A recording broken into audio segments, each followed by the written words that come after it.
बोल जयकारा, बोल मेरे श्री गुरु महाराज की जय।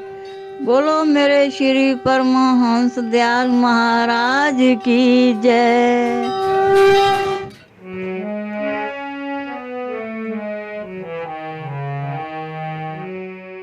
एक रोज इरशाद हुआ कि दारोगा रामचंद्र जी के यहाँ एक साइस करीबन 14 आना का दाना रोज चुराया करता था। भगवती लाल उसकी निगरानी पर तैनात यानी नियुक्त हुए और एक दिन वह साइस पकड़ा गया। कामदार साहब के सामने पेश हुआ। उन्होंने उसको पहरे में बिठाल दिया। इत्तिफाक से दारोगा साहब ने उसको बैठा देखकर दरियाफ्त हाल किया। मालूम हुआ कि घोड़ों का दाना एक अरसा से चुरा रहा है। आज पकड़ा गया है। कामदार साहब ने निगरानी पर बिठाल दिया है।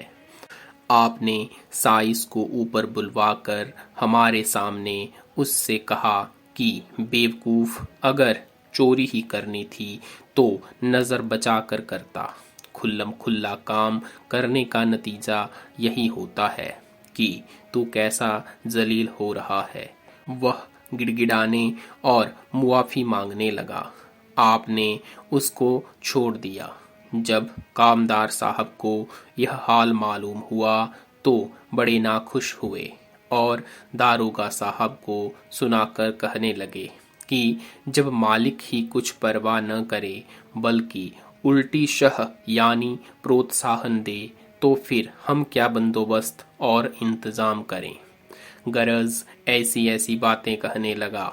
जब अपनी दास्तान खत्म कर चुका तो दारोगा साहब ने उसको तलब यानी बुला फरमाया और बहुत से आदमी बैठे हुए थे। उस वक्त उससे दरियाफ्त किया कि लाला जौहरी लाल, आज तुम किस हैसियत के आदमी शुमार यानी गिने किए जाते हो और तुम्हारे पास किस कदर जायदाद है। उसने जवाब दिया कि करीबन 1 लाख का आदमी गिना जाता हूँ और करीबन 30,000 का मकान अलहदा है। दारोगा जी ने फरमाया कि हमारे वालिद साहब के वक्त से तुम 5 रुपया माहवार के मुलाजिम यानी नौकर हो और अब तुमको 10 रुपया माहवार मिला करता है। उसमें से ही तुम्हारे घर का खर्च भी होता होगा और यह भी मालूम है कि तुम्हारे वालिद कुछ छोड़कर नहीं मरे हैं। तुमने भी हमारे घर के सिवाय और कहीं नौकरी नहीं की जो वहां से दौलत ले आए हो। गरज जिस कदर रुपया तुमने जमा किया है सब हमारे यहाँ से ही गबन किया है और बड़े आदमी बन गए हो। कामदार बहुत शर्मिंदा हुआ और बोला कि हुजूर का नाम ही सब जगह हो रहा है कि उनके कामदार भी इतने अरसे में ऐसे अमीरो कबीर यानी धनवान बन गए। यह ऐसी फैयाज यानी उदार सरकार हैं। यह सुनकर आपने फरमाया कि यह बात तो बेशक है। फिर तोशा खाना के दारोगा से भी उसी तरह दरियाफ्त किया कि तुम 3 रुपया माहवार पाते हो, तुम कितने के आदमी हो। उन्होंने भी कबूल किया कि मैं भी 50-60 हजार का आदमी हूँ। तो आप फरमाने लगे कि देखो, तुम लोगों ने इस कदर माल गबन किया और फिर बड़े आदमी बन गए। अगर यह गरीब साइस भी कुछ बन जाता तो क्या मुजायका था। हमारे हज्जाम को देखो, आज एक एक नुक्ता और जेवनार यानी रस्म में 5-5 हजार रुपया सर्फ यानी खर्च कर देता है। हमारे वालिद साहब ने उसको लप यानी अंजुली भर भर कर अर्शफियाँ दी हैं।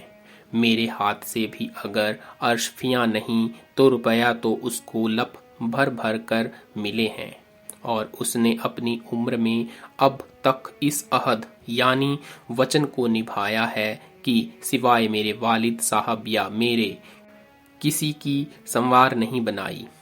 सिर्फ इन स्वामी जी की संवार हमारे ख्याल से बनाता है। जिस तरह से तुम हमारे यहाँ से माल लेकर बने हो, उसी तरह से हम भी राज से लेकर बने हैं।